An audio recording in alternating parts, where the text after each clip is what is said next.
Seeking the right to govern themselves and relying on the protection of divine providence, America's founders pledged to one another their lives, their fortunes, and their sacred honor.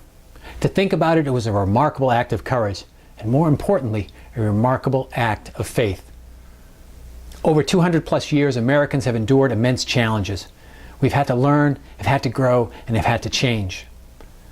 Despite the weaknesses and failings of individuals, over time, one thing has endured: that spirit. Spirit of cooperation, of optimism, and yes, of faith. The evidence is overwhelming. These United States have truly been blessed, but to those whom much is given, much is required. So how are we measuring up today? While the quiet majority continues to work hard, support each other, and hope and pray for a brighter future, the example of people in power tells a different story. America is a land of contradiction, filled with avarice and arrogance, awash in complacency and overcome by fear. Our political system is broken, yet we continue to give power to those who brazenly misuse it.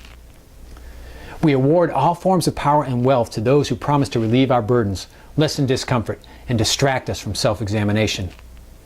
Yes, our political system is broken, but we suffer from a much more debilitating malaise. Our political theater is itself a symptom of a much deeper distress. Life intends to expand. Ours is a reality of exploration, adventure, flowering, and growth. If we're not growing, we're dying. The world is awash in opportunity, and America was once the pinnacle of opportunity. People the world over would come to America to learn, to grow, to contribute, and yes, to succeed. In America, people guided by the divine spirit, trusting in God, could make a life for themselves and for their families. Intending to better themselves, people would support and draw support from their communities. People would search within for guidance and listen to the still, small voice that lets us each know that we're in this world but not of it.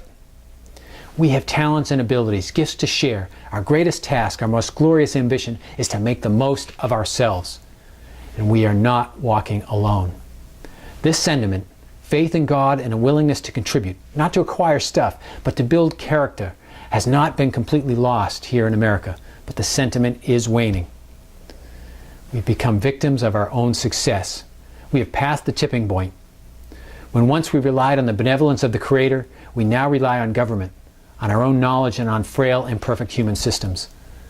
We have enjoyed such prosperity, we have begun to believe it was by our own hand that we achieved it. In our arrogance, we believe we are entitled to more. America rose to be a beacon for all nations, but through arrogance and avarice, we have lost our way. America's ultimate problem is not economic, is not political, is not social. America's ultimate problem is spiritual. I know many resist this message. The corruption of organized religion and the hypocrisy of supposed believers give us all reason to pause. But I'm not asking you to put faith in human institutions. I'm asking you to look within, to find the goodness and the support of the divine. I'm saying that America's rise, though bloody and bumpy, was by means of blessings bestowed on people who humbled themselves, called out for help, and acted as best they knew how upon the guidance they received. Faith, that is knowing that this reality, for all its bounty, for all its blessings, for all its opportunity, is not our ultimate home. Faith is what built this nation. Our falling away from this truth is what is tearing it apart. We are focused on the wrong things. We're focused on money and power and appearances. We can and must do better. Americans must turn back to the spirit that guides. Until we collectively find that beacon again, we will wallow in despair. To whom much is given, much is required. We have to turn back toward God. Only then will we find our way. I'm Scott Paradis with Success 101 Workshop. If you have a comment or would like me to come by and speak with your group or organization, drop me a line at scott@seeachieve.com. Till next time, all the best.